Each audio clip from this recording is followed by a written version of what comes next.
My mentor built my career for 15 years.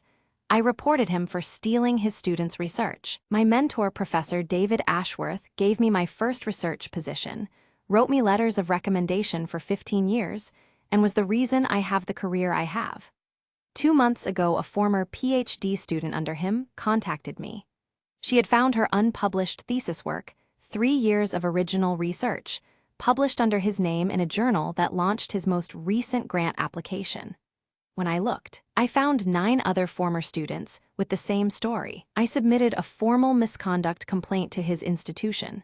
He has not spoken to me since. Neither have most of my colleagues. I want to be honest about how I arrived at this decision because the decision cost me something significant, and I think the cost is part of the story. David Ashworth has been in my professional life since I was a graduate student at 24. He supervised my doctorate. He wrote the recommendation that gave me my first post-doctoral position. He endorsed me for grants, introduced me at conferences, advocated for me internally when I was being considered for my current position. Our relationship was professional, but it was also warm. I have had dinner at his house. His wife knows my children's names. 2 months ago, a woman named Priya contacted me by email. She had been a PhD student under David 8 years ago and had left academia shortly after completing her doctorate. She said she had recently come across a paper published under David's sole authorship that contained substantial portions of her unpublished thesis research. The specific methodology section she had developed over 3 years, adapted into a paper he had submitted to a high-impact journal the year after her departure. I did not dismiss her. I looked at both documents side by side. She was right. I then did what I wish someone had done 8 years ago when Priya left. I contacted other former students of David's who had left academia and asked, carefully, whether they had ever noticed their work appearing in his publications.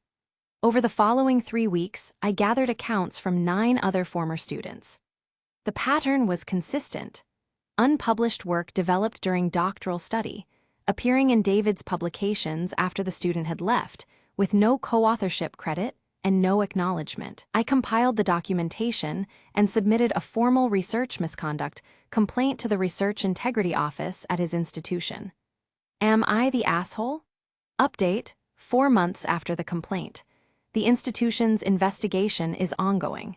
David's publication output for the past 12 years is under review.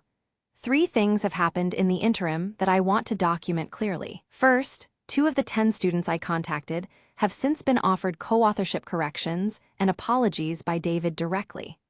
These approaches were made after the investigation began and after, I understand, he was advised by his legal team.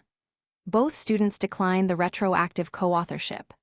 Their work was published without their knowledge, and the attribution was not offered until it became legally and professionally necessary. Second, I have been informally frozen out by a significant portion of my professional community. I am aware that colleagues who know David are treating my complaint as a personal betrayal of a mentor rather than a report of documented misconduct. 3 speaking invitations have been withdrawn without explanation. Third, Priya told me last month that she had spent years assuming the problem had been with her, that leaving academia had been her failure. She said that finding out the methodology chapter she spent 3 years developing is in his published record under his name alone was like finding out exactly what happened and not being able to change it. She said the complaint was the first time anyone in the institution had taken her account seriously. I think about the 15 years David gave me. I think about them accurately. He gave them to me, and I benefited, and none of that changes what he did to 10 people who had less power than I did. NTA or AITA? Did the 15-year relationship mean she owed him a conversation first? Comment below.